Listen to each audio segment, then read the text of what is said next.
I am the Program Animal Coordinator at the Wild Center, and I'm also a licensed New York State falconer. Today you're with me as we take my first falconry bird, Zephyr, back to be released in the wild. But first I'm going to give you a little bit of backstory about how I came to get Zephyr. In fall of 2016, I got my falconry license, and then I went out trapping with my sponsor. When you first start off as a falconer, you actually have to trap your first bird from the wild. You're legally required to do so.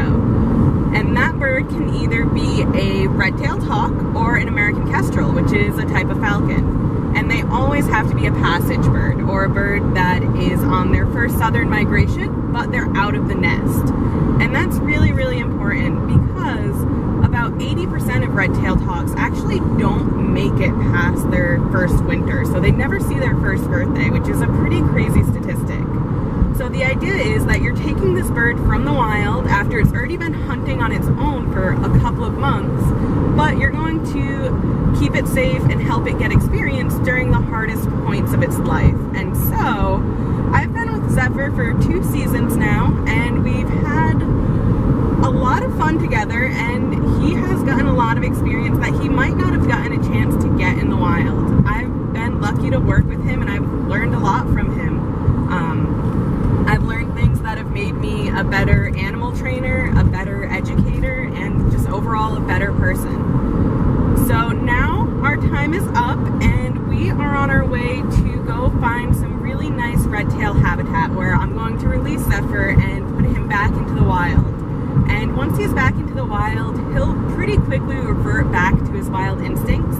They never become domesticated like a cat or a dog. They come a little bit more tame around people, but eventually, pretty quickly actually, he's going to go back and be hunting completely on his own, and he'll forget that I existed, which is kind of cool if you think about it, because he's going to go back into the wild and be able to do all of the things that a wild red-tailed hawk should be able to do. Hey guys, so we have found some wonderful red-tailed hawk habitat.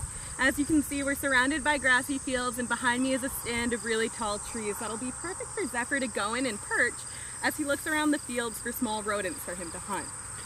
So, it's about that time. What I'm going to do next is something called casting Zephyr.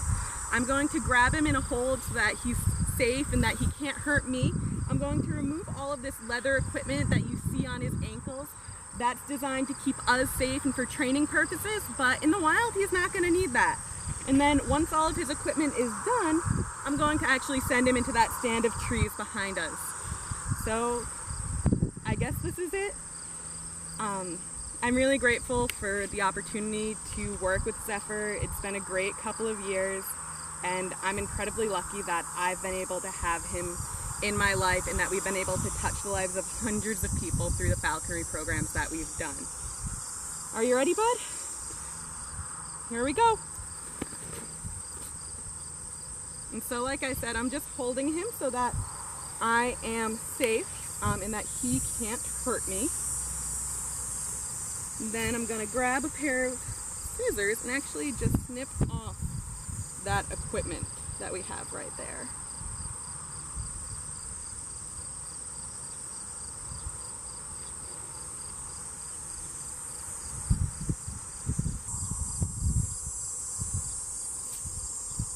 So now Zephyr is completely unattached to me. So I'm going to go ahead and grab my glove back on and then set him into the world.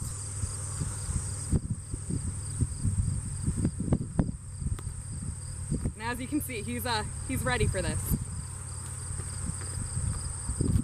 All right, bud. Are you ready? There he goes. So he'll probably hang out in those trees until he's a little more settled and he feels comfortable coming back out. We'll be keeping an eye on him over the next couple of days to make sure he's adjusting well. But again, he's gonna do fine. We've been hunting for years together.